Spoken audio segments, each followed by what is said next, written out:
Sebastian Natividad at General Chessy De Llosa. Sa pag-awit ng Lupang Hinirang, ito po ay sasalin ng Philippine Army Band at ng Bulacan Grand Chorale. Nagbabalik po tayo mula dito sa Barasoain Church sa Malolos, Bulacan. Kakatapos lamang po ng formal na welcome sa ating Pangulo at anumang sandali mula ngayon ay sisimulan na ang flag raising sa pangunguna ni Pangulong Aquino.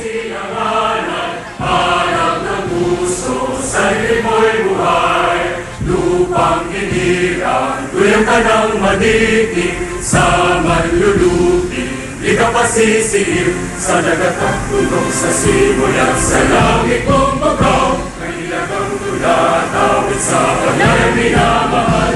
Ang saglang watawat mo'y tagumpay na nagkikinig. Ang itubig na araw na kailang kamay di magdidinig. Lupa ng araw na luwal at ipagsinta mo'y ganit sa akin mo. Ang ligaya na pagkay mga apit ang mamatay ng dahil sa'yo.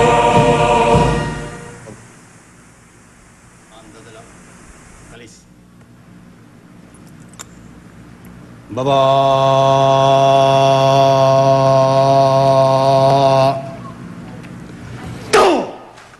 Formal na pong naitaas ang bandila ng Pilipinas sa Barasoain Church sa pangunguna ni Pangulong Aquino.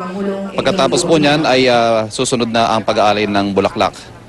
Sa pangunguna pa rin ng Pangulo. Kasama ng Pangulo ang AFP Chief of Staff, gayon din ang pinuno ng Philippine National Police, si Director General Nicanor Bartolome. Pagdating ng Pangulo, alas 8 en punto kanina ay formal siyang sinalubong at binigyan siya ng welcome ceremonies at sinundan nga yan ng pag-awit ng Philippine National Anthem at gayon din ang pagtataas ng ating bandila.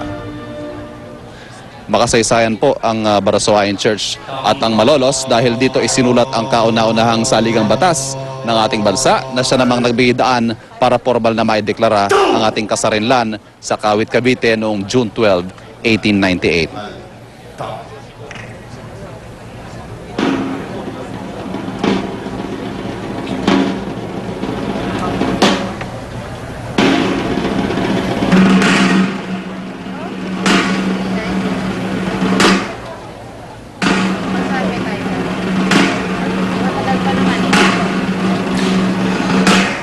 Ang tema ng ika-114 na taon ng pagpapahayag ng kalayaan ng Pilipinas ay ang kalayaan, pananagutan ng bayan para sa tuwid na daan.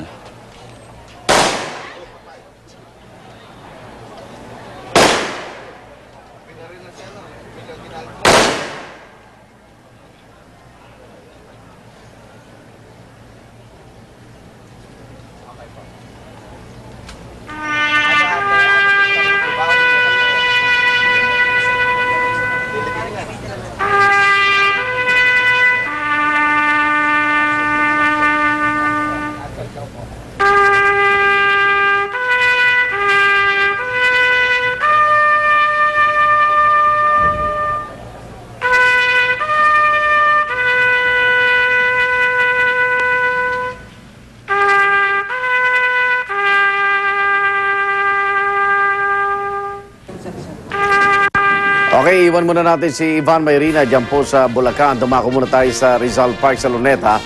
At meron na rin pong flag raising ceremony doon. Doon po si Susan Enriquez. Susan. Mic 1, check. Okay, dyan po sa Luneta Park po, San, ay pinangunahan ni Vice President Jojo Marbinay at ni Manila Mayor Alfredo Lim. Go ahead, Susan. Watawat ng Pilipinas dito sa Luneta. At maliban dito kay Vice President Jojo Marbinay, nakita rin natin ang ilang pang mga opisyal ng pamahalaan gaya dito si DPWH Secretary Rogelio Singson, CMMDA Chairman Francis Tolentino at mag-iito si Manila Mayor Alfredo Lim.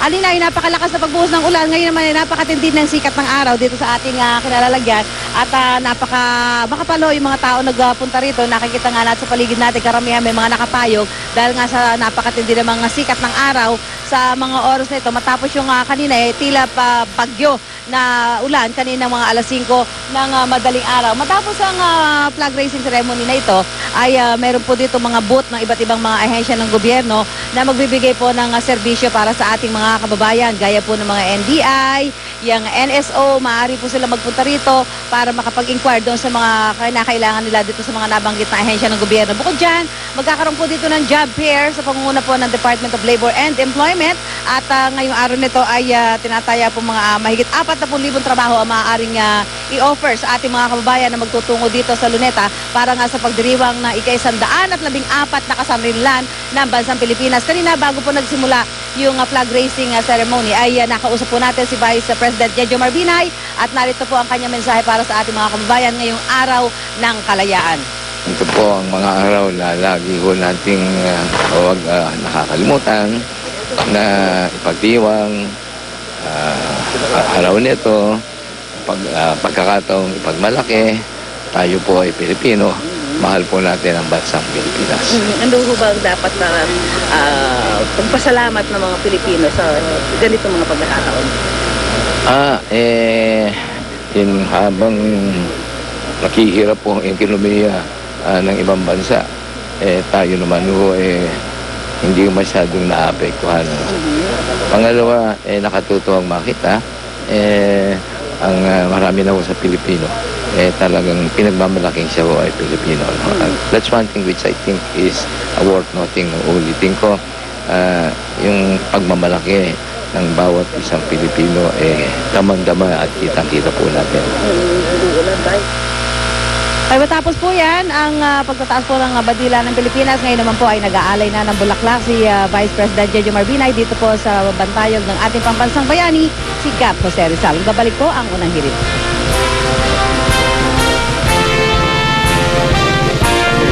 Okay, maraming salamat Susan Enriquez.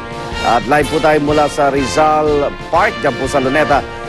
Magbabalik po tayo sa patuloy ating pagdiriwang ng ating araw ng kalayaan.